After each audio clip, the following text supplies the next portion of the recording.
Welcome everyone to the Avengenerds podcast, where we talk Marvel, DC, Star Wars, and more. I'm your host Peyton, and with me is my co-host Torrin. Yo, we got a great show for everyone this week. We are talking about Across the Spider-Verse, the fucking long-awaited movie. Super exciting. We also have the news of the week. If you want to jump to that review, you can. There are time codes in the description or the show notes. So again, if you want to jump around, you can do that. We're going to be doing non-spoilers then spoilers. So, if you don't want to be spoiled, you can go to that non-spoiler section. We will make it clear when we are going into spoilers. So, still be warned. And with that, let's just get right into the news. So let's start off with some controversial news off jump. Andy Muschietti says they will not recast Ezra Miller for a potential sequel to The Flash. He said, quote, "I don't think there's anyone that can play that character as well as they did." I don't know what the fuck he's cooking, bro. I mean, like, I'm not trying to defend anybody, but I can understand where he's coming from, considering the reviews from the celebrities and stuff, and overall the public who have gone and seen it. I really do feel like he's just really attached to Ezra as a person, to the character. So I can see where he's coming from on that, but still, I just don't think that's a really good thing to say as of the controversy around Ezra. So yeah, I think there's two things to point out here. One, what a fucking bold ass statement. That is There's really, no one really that could play the character as well as they did. I mean, Grant Gustin did it better, and he's on a shitty CW show. But also, luckily, it's not his decision. I mean, he can want to keep Ezra Miller as much as he wants, but if James Gunn says no, we're going to recast, then they're going to recast. So yeah. But if they don't recast, there's going to be fucking hell to pay. Yikes. But yeah, filming for the Batman Part 2 has reportedly been delayed to March. So we're going to be getting the film even later. So that's good, I guess. I just need it. I need the film. Also, Sydney Sweeney is finally confirmed to be playing Julia Carpenter in Madam Web. That movie's still happening. So yeah, I guess so. Yeah, so we have two Spider Women, I think, if I remember correctly. I don't fucking know what's going on with this shit. And then in an interview with Variety, Amy Pascal confirmed that a live-action Miles Morales Spider-Man movie is in the works. So she never made it clear whether it's supposed to be MCU or detached from anything or fucking in the Venomverse or some shit. So I don't know. There have been, not rumors, but people have been speculating that it could be MCU, because in, I think, the Brazil version of No Way Home, you can hear when Peter's moving into his new apartment at the end of the movie, you can hear a family in sort of the background, and it's Rio Morales and calling for Miles and shit. So it's fucking crazy, number one. But number two, if it is in the MCU, I don't want to say it's soon, because they could do a time jump, I guess, but I hope it's in the MCU, because I'd like to see Miles Morales in the MCU, and you can't, I mean, to have two Miles Moraleses going on, pretty dope. Can't wait for it. Yeah, and according to famous Spider-Man villain Avi Arad, an animated Spider-Woman movie is closer than we may expect. I don't know what that means. The rumor initially was it's a Spider-Woman movie with the Into the Spider-Verse characters, so Spider-Gwen and then the other Spider-Women. So sooner than we may expect. I mean, obviously, I doubt it's going to be fucking before Beyond the Spider-Verse. So maybe 2025. But I mean, that's sick. I'm down. I don't know what it'd be like. It could, I wonder if they'll just focus on Gwen entirely. But that's cool. And lastly, Spider-Man 4 with Tom Holland is still in the works, but has stalled development due to the writer's strike. Understandable indeed. But also it was cool because there's been all this speculation about Spider-Man 4 and Tom Holland's involvement and the MCU and this and that, and Scoopers have been saying for a while now that Tom Holland made a deal with Sony and Marvel Studios already, but it hasn't been official in any way. The trades haven't even picked it up. And then Tom Holland, because he's doing press for his new show, The Crowded Room, and he was asked about Spider-Man, and he was like, "Yeah, we're doing it." It's just like he just like came out and just said it like, yeah, we're doing it. And he also said something along the lines of like he'll play Spider-Man as long as they keep Peter Parker interesting. So which is what he said a long time ago, like when he was like, maybe it's time to hang up the suit or whatever, like when No Way Home was coming out. Bro was definitely just trying to get his bag. Bro was definitely just negotiating. Yeah. Well, maybe I'll quit. Who knows? But yeah, the writer's strike delaying Spider-Man 4. I mean, yeah, it is what it is. But at least we're getting it. But that is the news of the week. Snappy. So which means it's time to move on to our topic, which is fucking Across the Spider-Verse. Ooh. We're going to do non-spoilers and spoilers, like I said earlier. So yeah, let's do non-spoilers. This movie's something else. I'm trying to remember how I felt during the movie yesterday. This movie's fucking insane.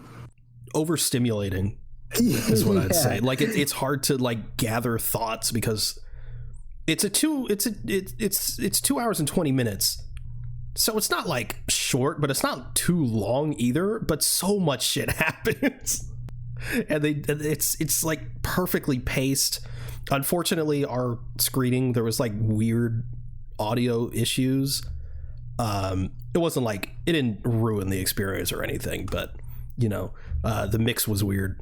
But yeah, the beginning of the movie, I don't want to, again, no spoilers, but like it's not like it started off like crazy action heavy. Really, the whole movie, it's very emotional and really character driven. Which is fucking fantastic. But if you're like expecting like multiversal shit right out of the gate, that's not really what it is. It's not what it is. Yeah, it's not what it is. It gets there though. It gets there. Yeah. But yeah, out of the gate, it's the beginning, so it's not really a spoiler. But the beginning sort of focuses on Gwen a bit, and it utilizes Gwen's sort of introduction to recap the first movie, which I thought was really cool and clever. So you can like she sort of recaps the first movie from her perspective, which I thought was interesting. And also it shows Gwen's world more, and you see it in the trailer, but her world's art style, which I thought was really interesting. It's almost like watercolor. Yeah, it's definitely like a watercolory type of thing. Yeah, so that was super cool. And then, man, it's hard to do this without spoiling it. But speaking in generalities, this movie was fucking phenomenal. As much as people want to, cry about recency bias, I don't think it's recency bias, because I don't think I'm exaggerating when I say I genuinely think this might be not only the best animated film of all time, but maybe one of the best, if not the best sequel of all time. If not, it's in contender for at least top 3, because I told Torn it's in my letterboxd review. But like Across the Spider-Verse is to Spider-Man what Empire Strikes Back is to Star Wars. It's like it sets up so much for Beyond the Spider-Verse, but it's so good in its own right and just beautifully tells such a human, emotional, character-driven story while still obviously keeping the action up. It's so insanely good. It's really hard not to like spoil like what goes on in the movie, but I really want to get into spoilers because I really just I can't put how this movie made me feel without spoiling it. But I will say this: like anything that you loved about the first movie, I think it's like amplified in this one. Like what Peyton said, it's more of an emotional movie. And I think it works really well with like just the cast, the score, the music is really good too. Like, the soundtrack by Metro Boomin, and overall, like just how the animation feels like, like with these like performances. So it's really just a blast of a movie. Like I had a really great time with it, and it's something that makes me look forward to the third installment of this like a lot more, considering comes out, the date comes out March 24, 2024. So yeah, for now. Yeah. But yeah, it leaves you on a massive cliffhanger, and it's just like, oof. it like the movie ends, and you're just like, what? Wait, but what about this and this and this? But it's not. It's in no way like a bad thing. If you like fucking hate cliffhangers, or just like you're the kind of person who wants to be. You want the resolution to everything like immediately. You're not going to be happy with it. But that's just it is what it is, man. This is one of those movies that, I mean, it's obviously incredibly successful, incredibly popular right now. It's doing fantastic at the box office. It's had the second best opening for an animated movie of all time, which is insane, because it's like it's doing significantly better than the first, which isn't a surprise, but it's like it's outperforming right now, which is fucking fantastic. Hopefully it has legs, but it's it's so hard to talk about. It's just insane. And to talk about the performances a bit, everyone was on another level in this. Shameik Moore as Miles, of course, he was doing his thing in the first one, but he really elevates his performance in this movie, and like he's still doing his thing that he was doing in the first movie, but as you'll see, he really brings it. And this movie is emotional, but it's not emotional like it's fucking like emotionally devastating like fucking everything everywhere all at once was. It's not like that, but it's emotional for the characters. It's just, and it has action, it has heart, it has comedy, it has drama. Then the comedy's still on point. The writing is fucking flawless. It's so ridiculously good. But yeah, I think, like I said, I think this is already the best animated film of all time. I think it's the best Spider-Man film. I think it's one of the best sequels of all time. And it's crazy too, because when the movie ended, I was like, was that better than the first one? It was at least on par. But the more I thought about it, the more I was like, nah, this was crazy. Especially like sorry, go on. Oh, sorry. I was gonna say, I think it's on par. And I think, like, for me, like, because I think it's on par because not only does it do something different compared to the first one, but I feel like because it's a part one, I don't think that this is something that I could ever be like, oh man, this is just like better in some way. I really just do feel like they're on par with each other. Like they do different things. Each one does things like differently, and I can never think that one's gonna top the other. And I'm probably gonna say the same thing for the third one until it comes out. But like, yeah, I just don't think one's better than the other at all. I do think this is better than Into the Spider-Verse. I think it takes everything that Into the Spider-Verse does and just elevates it. Mm-hmm. Like I don't think there's any aspect of this movie that is worse than the first one. So it's not even a thing like, oh well, this Into the Spider-Verse did it better in this aspect, but Across the Spider-Verse did it better in this aspect, so it balances out. I think Across the Spider-Verse just did everything better.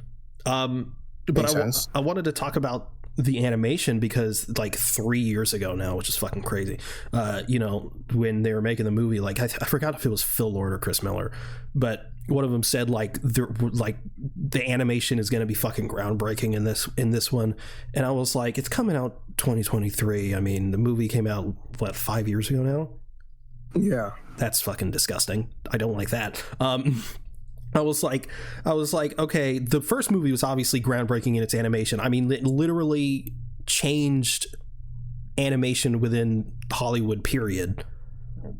Everyone was trying to get on that Spider-Verse train, whether it was copying their style completely or just experimenting with animation styles at all, because until Into the Spider-Verse, everything was just trying to fucking copy Disney, and everything looked boring as fuck. So thank God for Spider-Verse being as good as it was and the animation being as good as it was. Anyway, they were like, the animation is groundbreaking in this. I was like, I'm sure it's going to be good considering Into the Spider-Verse, but like, how can they top themselves? And when I was watching the movie, and when the movie ended, I was like, was the animation was it groundbreaking? And I think I hyped up the animation of Into the Spider-Verse in my head, because I haven't rewatched it in a hot minute, if I'm honest. And then I went back and rewatched some of it, and I was like, oh damn. Across the Spider-Verse makes Into the Spider-Verse look fucking simple. Like, they were doing some crazy shit. I just like took it for granted, which I feel bad for. But yeah, I can't get too into specifics on some of the animation stuff because some of it is spoilery. But they blend animation styles and contrast them with the regular Spider-Verse. It's done so fucking well. It's done so well. But yeah, this movie, I'd say it's a fucking masterpiece, man. I'd say it's one of my favorite movies of all time, which is ridiculous. But yeah, I'd have to. It's a fucking 10 out of 10. Crazy how we got back-to-back bangers with Guardians 3 and now this. Right. We eating good. Yeah, definitely eating. But yeah, 10 out of 10. For sure, 10 out of 10 for me as well. It's spoiler time. Thank God. It's spoiler time. This is... I felt so locked in a box, dude. Yeah, so this is everyone's warning. Spoiler warning. We're going into spoilers. Okay, Torn, why don't you go on? Okay, so, man, what could I say? Like you said, how the movie opens up with Gwen, and how how you get her perspective on what happened on her Earth and what happened to her Peter. Peter being fucking dork, dying and shit because he wanted to become a lizard. He was tired of getting bullied, and like it really was really good on that part. That's another emotional thing. And then it goes into where she meets like Miguel after fighting a vulture from the Renaissance era and some other Earth. Man, fucking Miguel's just so fucking cool, dude. I mean, of course, he was so cold. He was pissing me off, but he was great. He was pissing me off in the best way possible.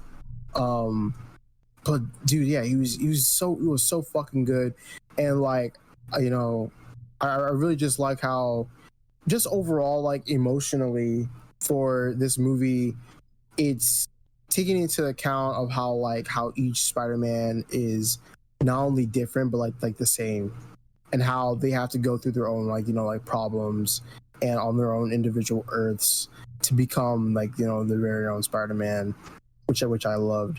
And you get a little backstory of Miguel through that, and how hey, I thought I could be happy on this Earth, but something happened, and this is my life now. This is who I have to be. And yeah, because him trying to live that life broke canon. Yeah, which is beautiful, by the way. The fact that it broke canon. Yeah, this is a thing that I really love how they explained it. How each Spider-Man is in moment to become Spider-Man is a canon event. Yeah, it's a fixed point in time. Yeah, it's a fixed point in time, and when you disrupt that, you're essentially breaking time and space throughout not only just the multiverse, but the Spider-Man's multiverse as well, because it's kind of in a sense their own multiverse. And so of course, because of canon events, there is a scene where Miles breaks that in Spider-Man India's Earth on Mumbattan. And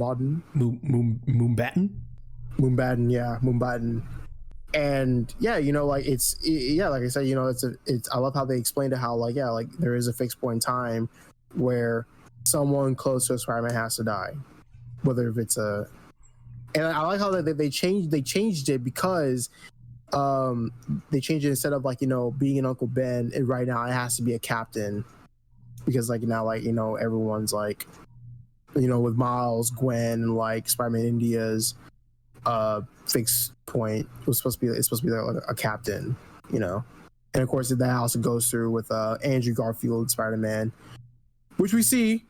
Oh, dude, that was so fucking dope. it's so fucking cool. But kind of just let me continue.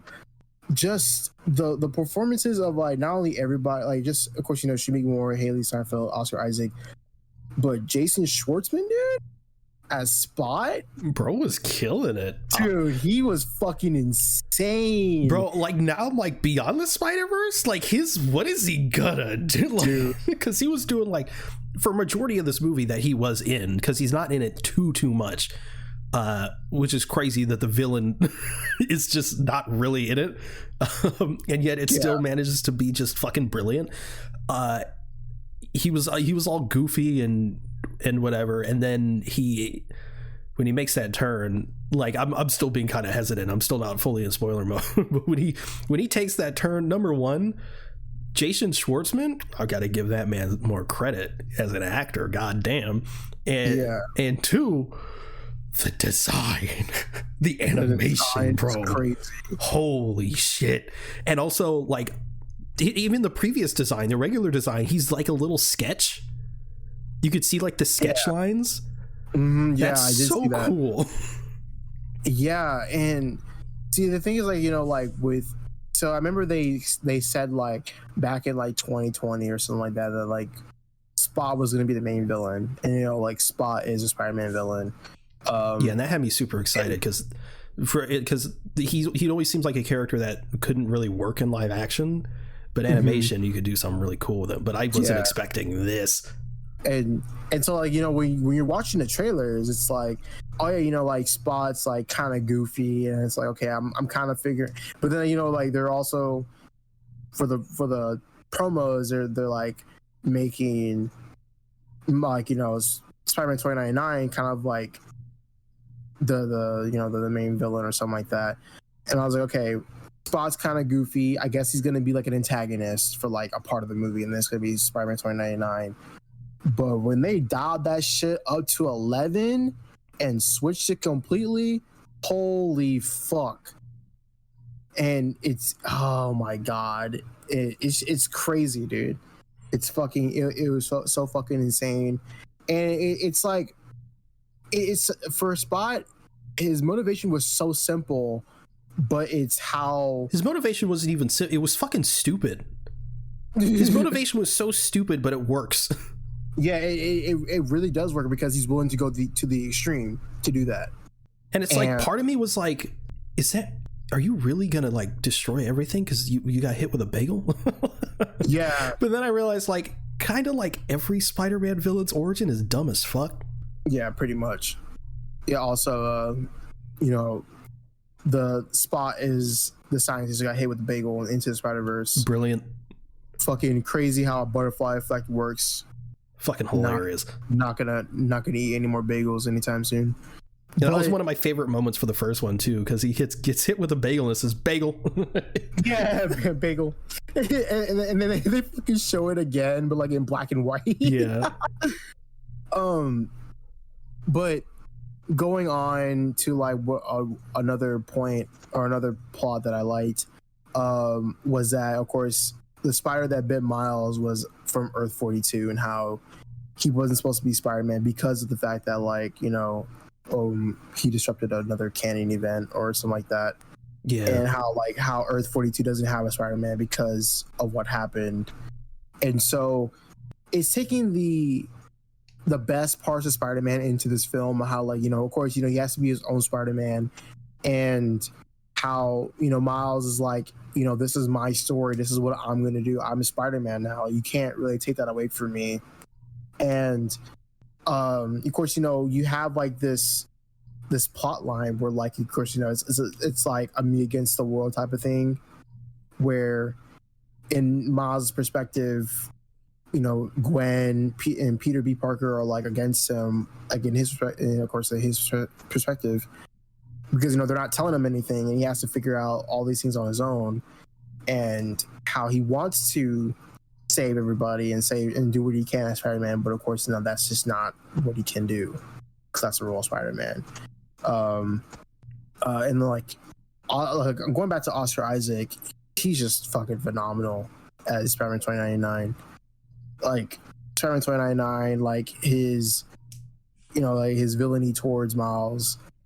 Kind of like of course, he's supposed to be doing good, but like in a way, it's like, of course, he's an antagonist for a reason. Yeah, he's not a villain; he's an antagonist.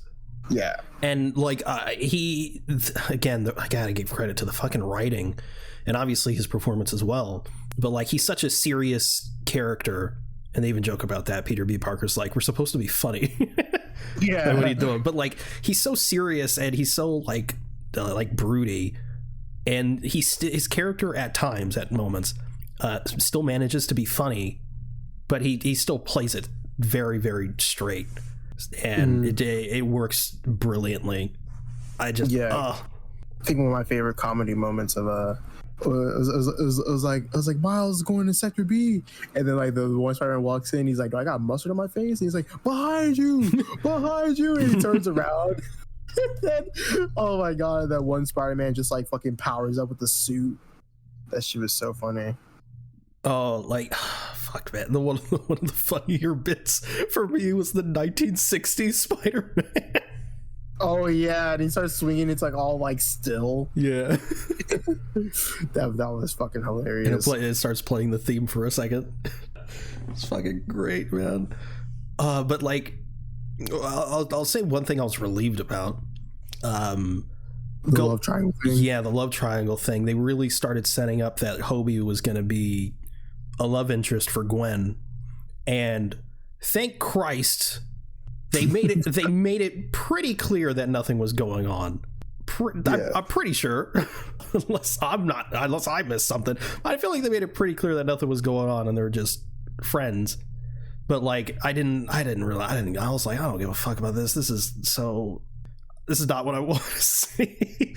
But yeah, that's not what it turned out to be. And Spider-Punk was really fucking cool, actually. And again, just credit to the animation. His animation was so cool. His style was like really dope. He was like he looks like a cutout from like magazines and shit. He constantly looked cut out, and then like how his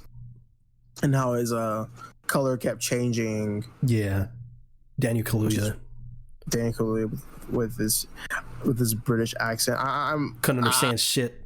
I know, I couldn't. Both really because of his accent, shit. both because of the fucking mix in our screening. Yeah. I'm sure Dan Kaluuya was like, finally, I don't get to sound like an American for once. Yeah. Get to just use my old British voice. American or African. But I will say, like, the biggest hurdle this movie had to jump, and it's not one that I thought, well, I don't know. It's something that I expected, but somehow didn't expect at the same time, because we obviously saw in the trailer that all these Spider-Men are chasing Miles, and it's like, well, what the fuck? Why are they chasing Miles for? Yeah, because it's like, what the fuck did he do? Yeah, it's also, I find it interesting that he's the only Miles Morales. Yeah, he's the only Miles Morales Spider-Man. Yeah, we see Insomniac Spider-Man there, and is it? I don't know. We see Insomniac Spider-Man. We see, of course, Ultimate, Limited, Spectacular. Yeah, you see Spectacular. Short ass mother. No, but the biggest hurdle this movie had to go through was, why is that happening? And then the hurdle got even bigger for me, because the whole crux of this was like, you have to let your dad die. And part of me was like, especially with like 2099, sure, but I'm like, Peter B, Spectacular, I'm like, are they really just gonna like just be on his side, 2099's side? Yeah, exactly. I did see something about that. It's how, like, they're not really stepping up.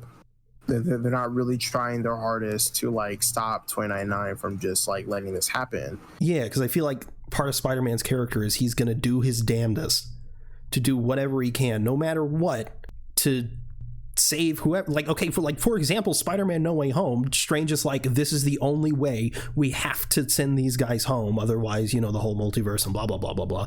And Peter was like, no, there has to be a way to save these guys. But if it was like, but it's like 2099's whole argument is like, he's Doctor Strange, and he's like, no, this needs to happen. And part of me was just like, the fact that all these spider people, Spectacular, Unlimited, Ben Reilly, whoever, is just like, nah, sort of like, I don't know, it didn't necessarily rub me the wrong way, but I was like iffy on it. I was like, I don't know about this, and I still don't know about it, but it's also like, I don't know, because it's like I'm not like mad about it. I'm just like, where is this going? Yeah. How do you feel about it? I feel about all the Spider-Man just like being like just there, like being like kind of like a bystander effect. Yeah, like I could see how it's like maybe it's fine for them because they've already been through it. Mm-hmm.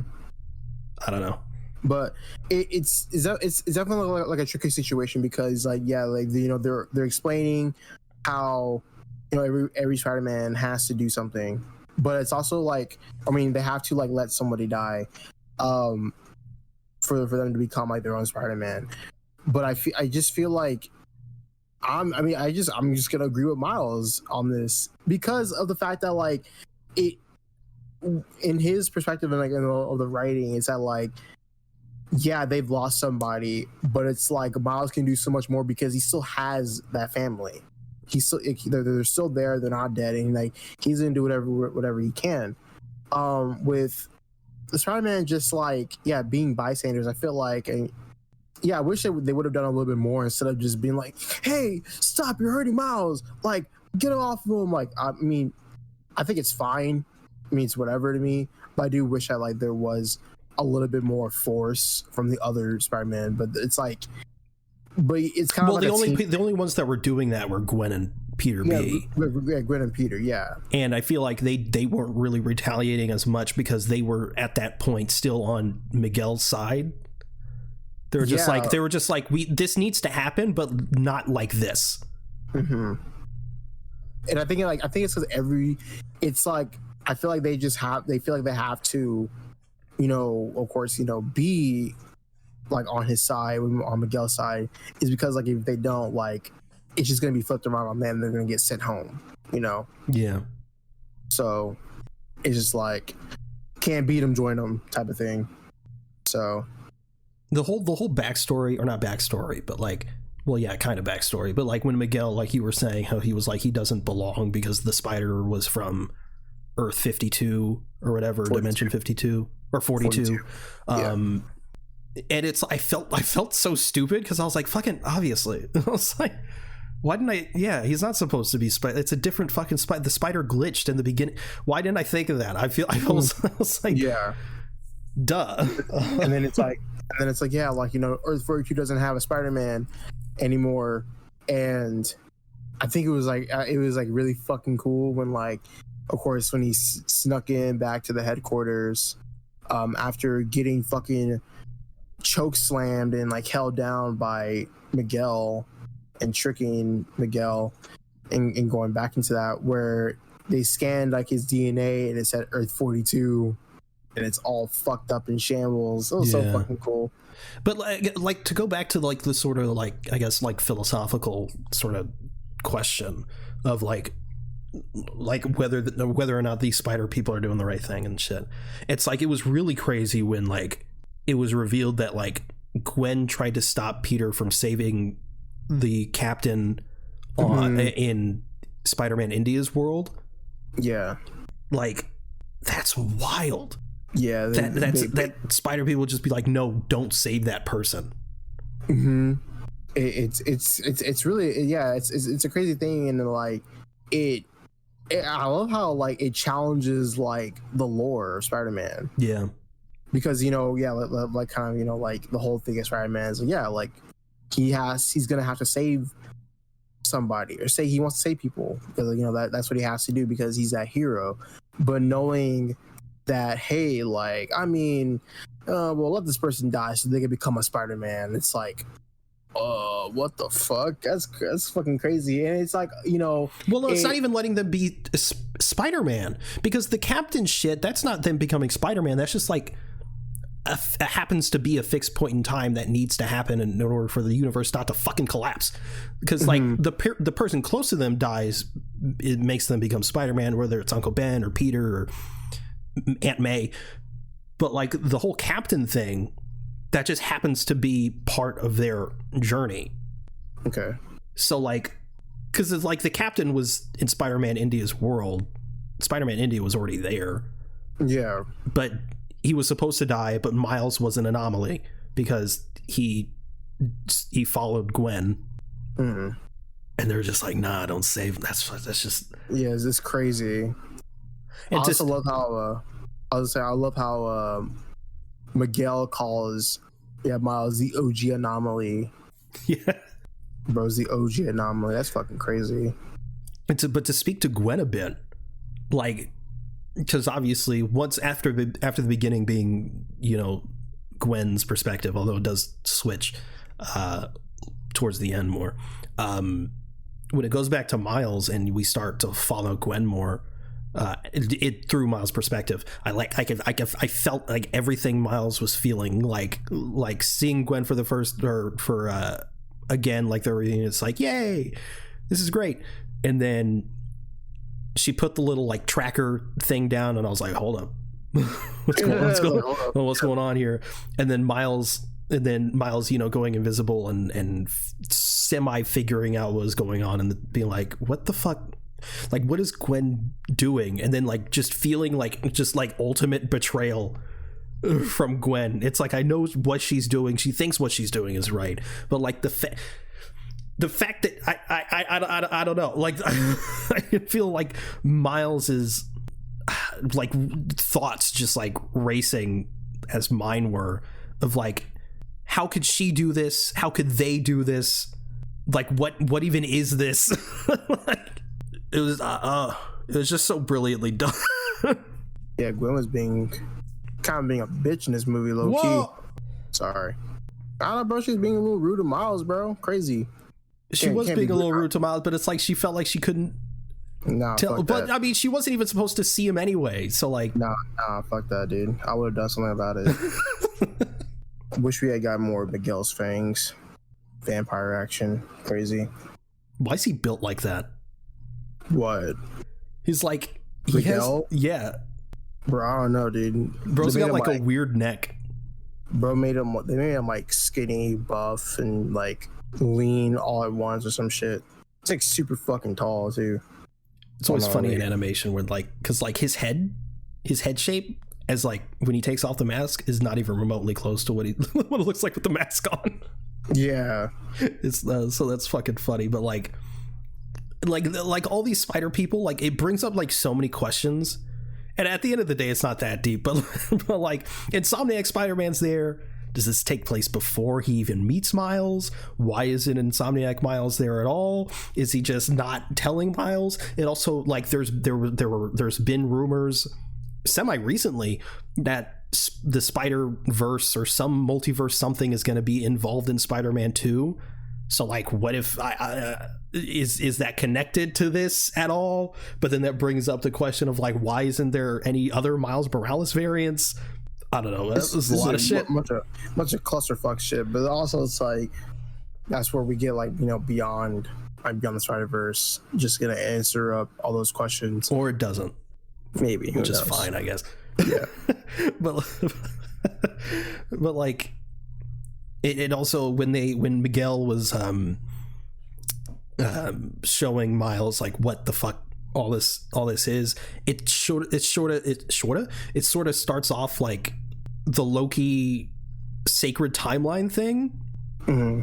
Yeah, and then it transfers into like the web sort of the web stuff. But I'm like, nothing about this other than like other than Miguel like saying like, and don't get me started on Doctor Strange and that nerd kid back on Earth 1999. There's not really any MCU references. Yeah, there's really not. But like, I think it's because like there was that, because, you know, the No Way Home thing, of course. Well, that's what I mean, because I feel like there's a level of not disconnect, but like because it's Marvel Studios, I feel like they have to like tiptoe around what they can and cannot say and cannot show. So it's not like they explicitly say, hey, this is the sacred timeline, but I feel like they put it in there as like, it could be connected. Like, you remember this looks familiar, doesn't it, just in case, because it's like they were like, there's like technical connections to the MCU and in like other things, and it's like connected but like Amy Pascal always said like oh, the Venom movies are like MCU adjacent. Like, what the fuck does that mean? It's sort of like that. And so like it shows like the sacred timeline, and so it's like, but is it? And then it shows the web thing, and that's when he explains like the whole canon thing, which I hate myself for not clocking immediately. Like, oh, canon, like canon events. Yeah.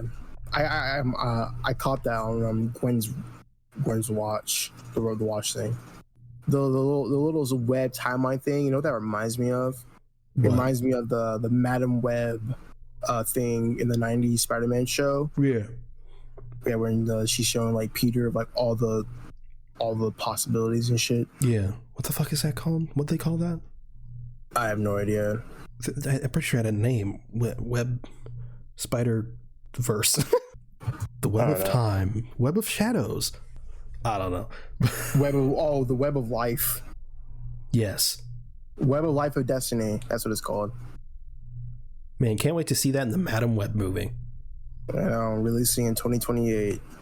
But fuck, man, that whole chase sequence was fucking wild.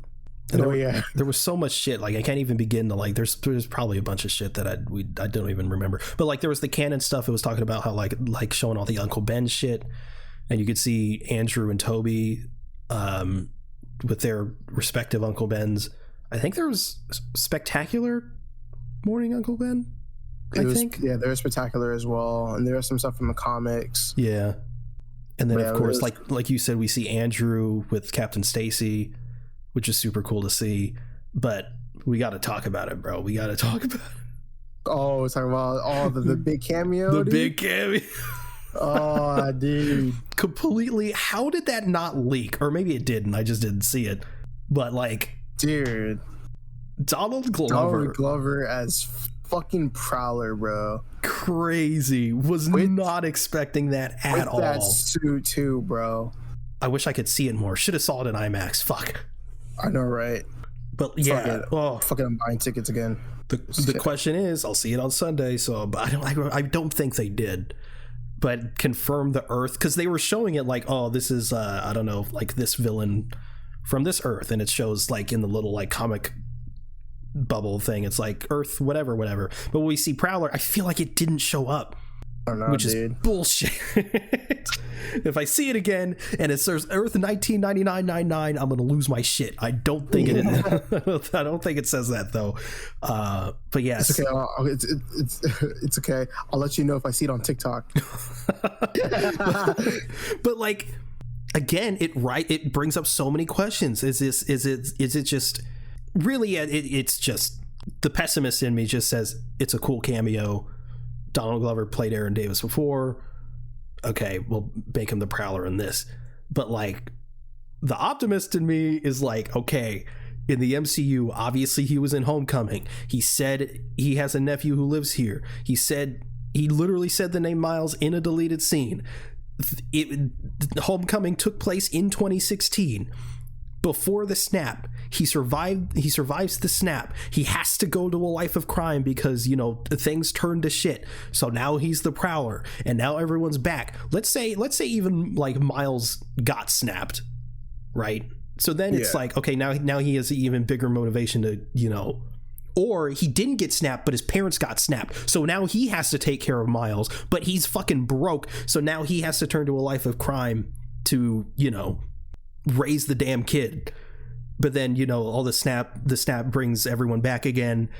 Miles' parents are back, which also, you know, No Way Home, they move, but like he's still in the life of crime. Now he's locked in because now he's like in some shit, you know. So it's like it could work. It could work. All the groundwork is there. They just gotta jump on that shit.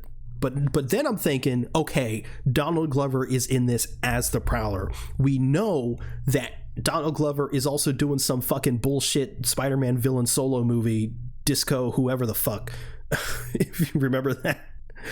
And it's like, okay, either he's legitimately doing that, which is fine, I guess, because I think it's a musical villain. If we get more Childish Gambino through that, I ain't gonna complain.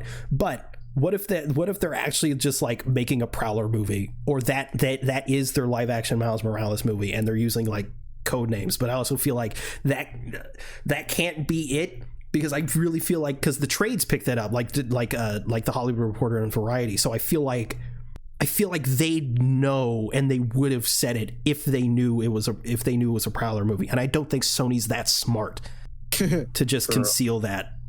I just went on a huge tangent. Nah, it's all good. It's all good. I just want to see Donald Glover as the Prowler.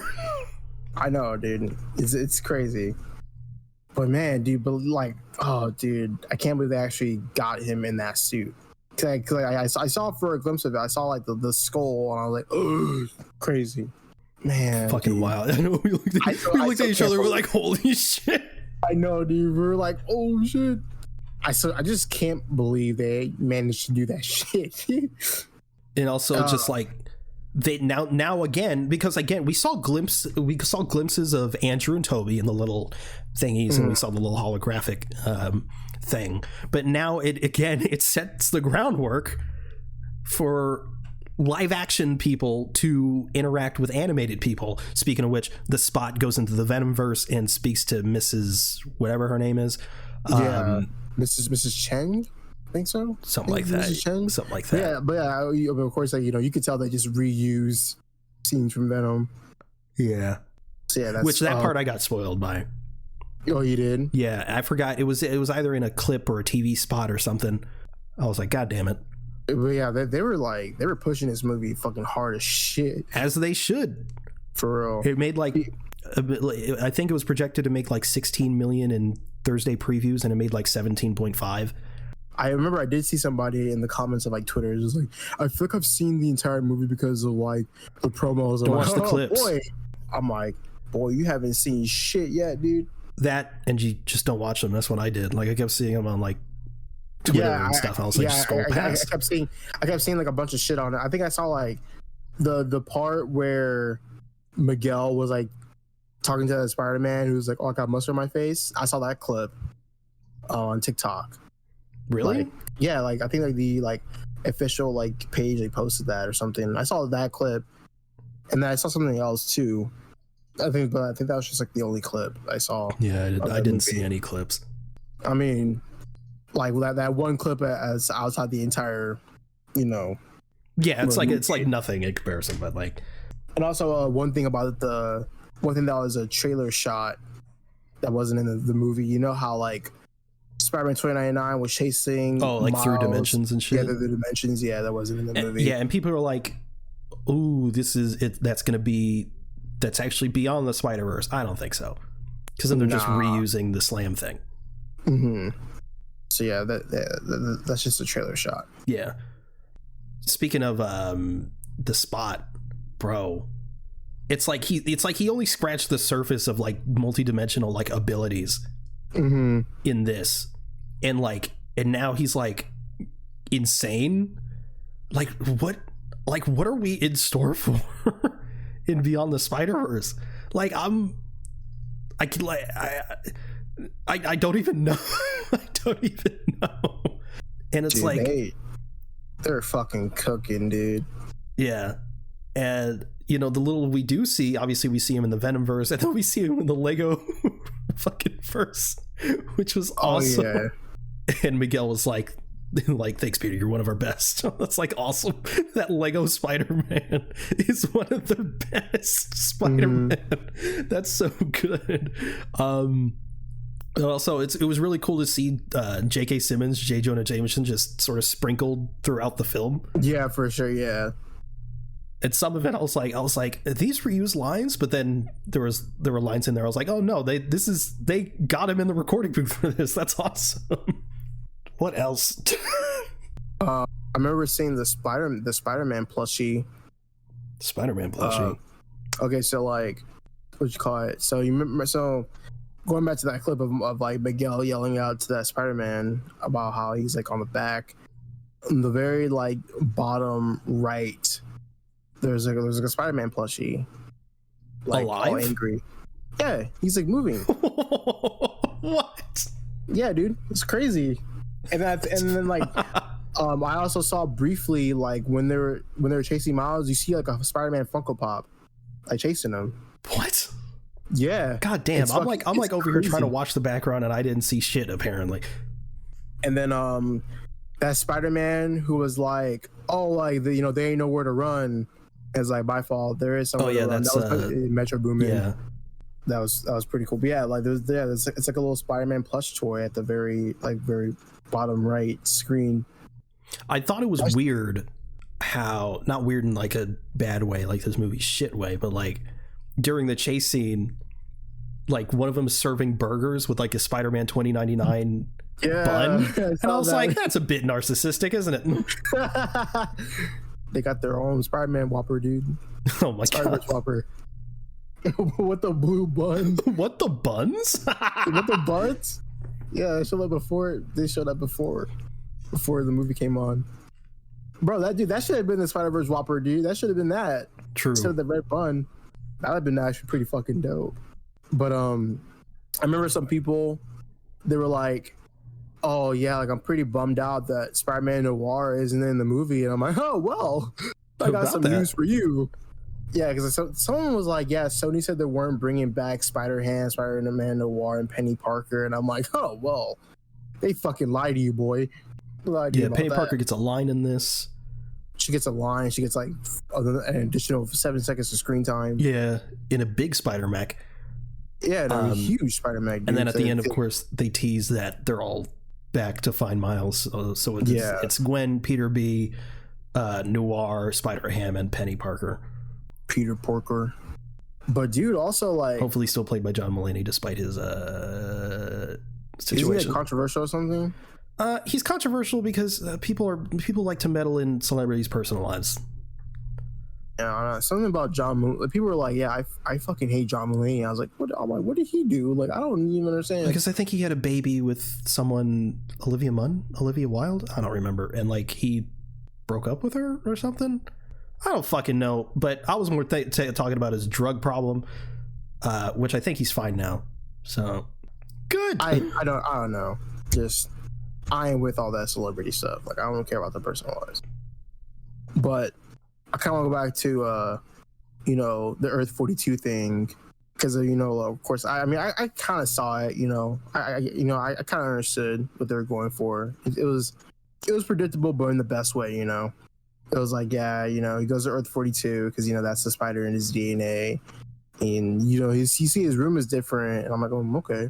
See, I didn't notice his room was different. I thought it was just lighting change because like I knew his room was different because there's like a sign. It was like, I think it's called Sombrero or something. It was like on like the right side of his room, and that wasn't there because there was a bunch of boxes and shit. Oh, see, yeah, I didn't realize that. And his mom was like, acting kind of different. You see, like in the background, like the table, the dining room table wasn't like there.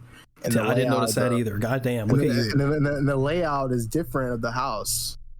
Well, see, that I noticed, but that was after he went, not in his bedroom. Because on 1610, look, I'm telling you, dude, I know this shit. Like on 1610, when you walk into Miles' room and outside, there's like the living room. There wasn't like the dining room table in that. It's because it's different from Into the Spider-Verse. So I could tell some things were different. What a fucking nerd. And how like Miles talking to his mom is like, yeah, like I'm talking to dad, and his mom was like, why are you talking about like your dad? And then fucking Uncle Aaron comes in, dude. I'm like, oh shit, dude, that's crazy. Banging his mom. Yeah, because I legitimately didn't realize until his mom was like, Spider-Man, what the fuck are you talking about? Yeah. And then I was like, oh no.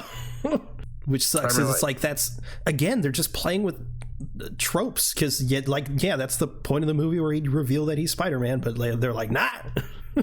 yeah, because of course, that Earth doesn't have a Spider-Man, so she's like, what the fuck are you talking about? Like, it doesn't make any sense. And then of course, his uncle walks in, and he's like, yeah, we're gonna go over the plan. He's like, where's your dreads? And he was like, yeah, where's your fucking braids at? Where's your twist at?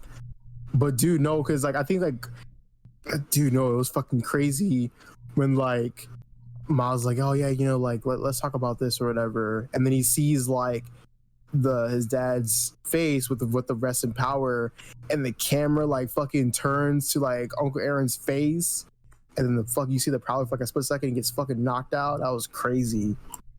Oh, but dude. And then of course we get the end of the movie, which I thought, again, just sort of evading expectations. I thought, because it's mirroring the scene from the first film when Peter B. Parker is tied up, and I thought he was going to be like, watch the hands or whatever and try to get away, but nope. I mean, it seems like he's still going to do something similar for Beyond, because it, teases he's going to use his electricity to get out.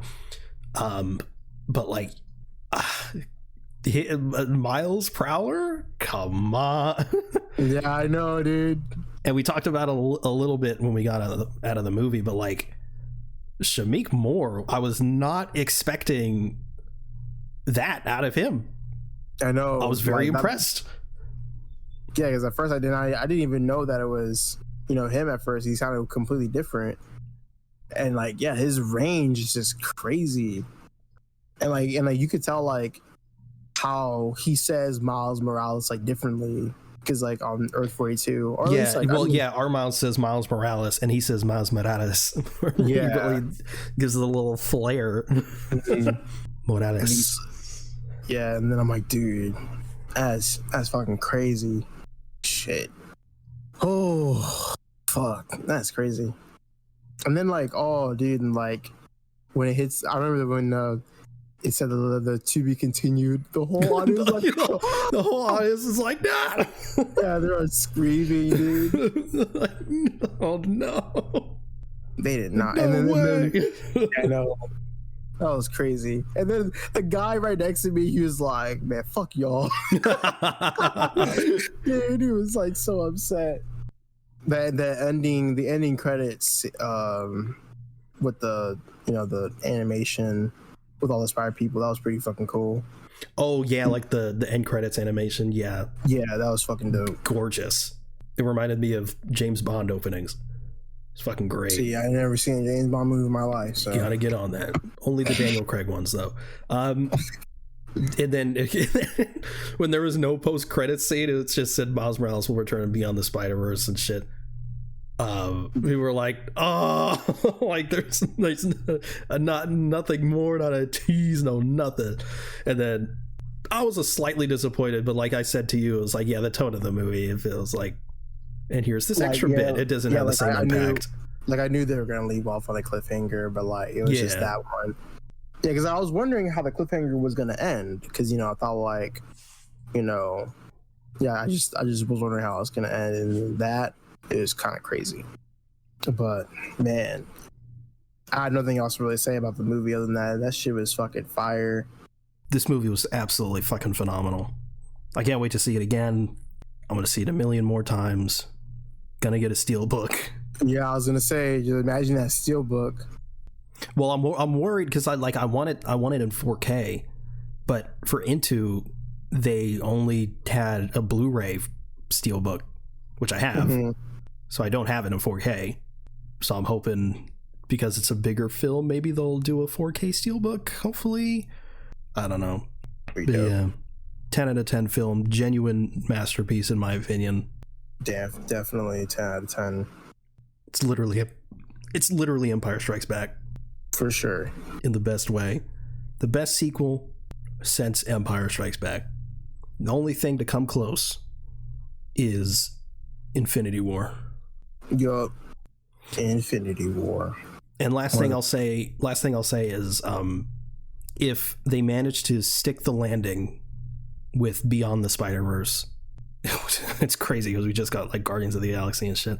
Not only do I think it will be the best superhero trilogy of all time, I think it might dethrone Back to the Future for me as best trilogy of all time. That's crazy. Yeah. Because Back to the Future is like the king of the hill for you. Yeah. Fucking wild, man. For real. And we're getting Spider-Man 2 this fall. We are eating good. I know. The new 2018 for Spider-Man. Literally. And we're getting The Flash in a couple weeks. I know, man. Ugh. God damn. Fucking wild. And Transformers is next week. Yeah. So yeah, Transformers is Yeah, it's on the 9th next week. And the week after The Flash is Asteroid City. Yeah. My wallet is literally dying. Well, it's begging and screaming. Yeah, and then Barbie releases next month in July. With Oppenheimer. Yup. July 21st. Double feature. Hell yeah. But yeah, that's Across the Spider-Verse. Did you watch anything this week? Because I sure didn't. Just Across Spider-Verse. Yeah. Although I have been watching Superman and Lois. You gotta get on that shit. I am trying. It's like Parks and Rec is one thing because you haven't seen it.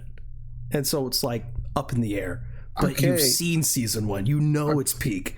Yes. Come on. I was.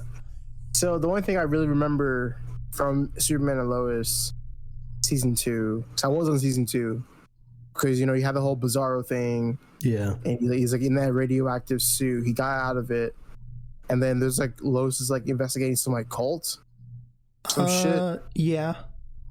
That's it. Gotta get back on that shit, man. Gotta get back on this, especially since season 3 has been fucking great. So many people are fumbling bags, but not in a bad way. Well, except one thing. One of them is fumbling a bag in a really bad way. Not like the series is bad, just the character is being real annoying. But it's so good, man. It's so good, and it deals with things in such a human way. Because I gotta walk around it, but a certain event happens. As far as like a relationship goes, and like you think, because like in any other show, especially a CW show, it'd go in one direction, but it goes in a very real direction, and I really appreciated that. So yeah, but yeah, it's peak. You gotta get on that shit. Screw Parks and Rec. Okay. Actually, that's a lie. Don't screw Parks and Rec. That's great, but I gotta get on that Superman and Lois though. But yeah, so is that the show? That is a show. Well, thank you everyone for listening to the Avengers podcast. If you want to follow us, we're at Avengenerds on Twitter. That's AVENGE Nerds, all one word. If you want to follow either one of us, you can reach me at @Zenith_ on Twitter. Where can they reach you? At Touring Guy on Instagram. Awesome. We have a Discord if you'd like to join the conversation there. Those will be linked in the show notes. But you can also check out our link tree for any additional links you may be interested in. You can also review the show in-app on Apple Podcasts. If you could leave 5 stars and a review, it would really help us out. Thanks again for listening to the Avengers podcast. We'll see you next week. Later.